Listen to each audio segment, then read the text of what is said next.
เมื่อคิดย้อนไปถึงวันที่เฮานั้นเคยมีสุขใจในตอนนั้นเจ้ายังฮักเจ้ายังมีใจ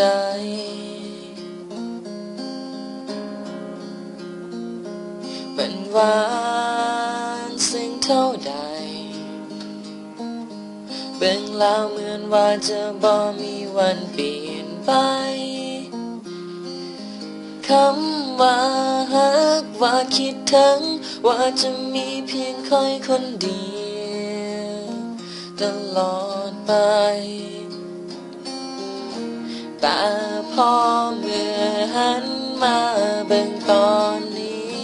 ที่ตัวเจ้านั้นต้องการจากไปมันมีความจริงที่ต้องตกใจ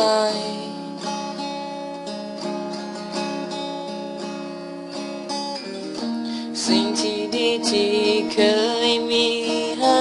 กันมาพอมาวันนี้เหมือนว่าฝันไปมีเพียงสิ่งที่ทำให้เขาต้องปวดใจเมื่อคิดแล้วเป็นตาอายที่มันแตกต่างกันได้ขนาดนี้วันที่เจ้านั้นยังมีฮักกับวันนี้ที่เจ้าต้องการจะไปเมื่อคิดแล้วเป็นตาอายที่ในเมื่อก่อนเจ้ามีแต่คำหวานมีเพียงความห่วงใยที่มอบให้มาแต่วันนี้เพียงอยากจะเว้าจาเจ้ายังบ่ต้องการ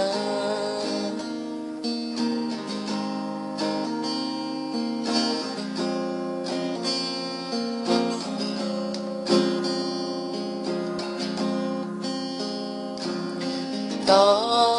นได้คบกัน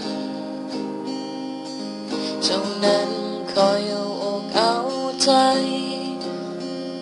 โอ้ที่ฮักตัวใครนั้นต้องการสิ่งใด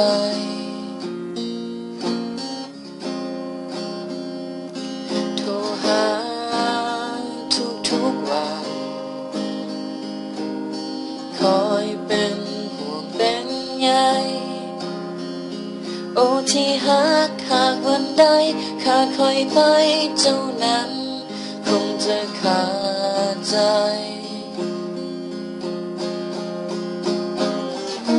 แต่พอเมื่อหันมาเบิ่งตอนนี้ที่ตัวเจ้านั้นต้องการจะไปมันมีความจริงที่ต้องตกใจ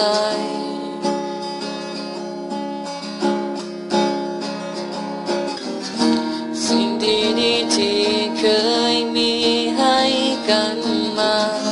พอมาวันนี้เหมือนว่าฝันไปมีเพียงสิ่งที่ทำให้เขาต้องปวดใจเมื่อคิดแล้วเป็นตาอายที่มันแตกต่างกันได้ขนาดนี้วันที่เจ้านั้นยังมีฮักกับวันนี้ที่เจ้าต้องกา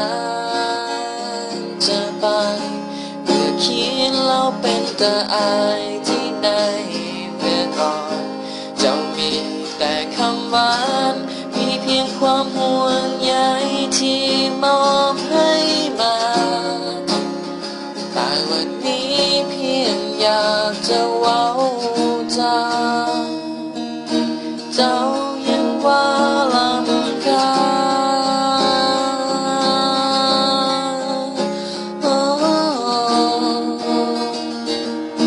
เจ้าบอกว่าใครน่ารำคาญเมื่อคิดแล้วเป็นตาอายเมื่อคิดแล้ว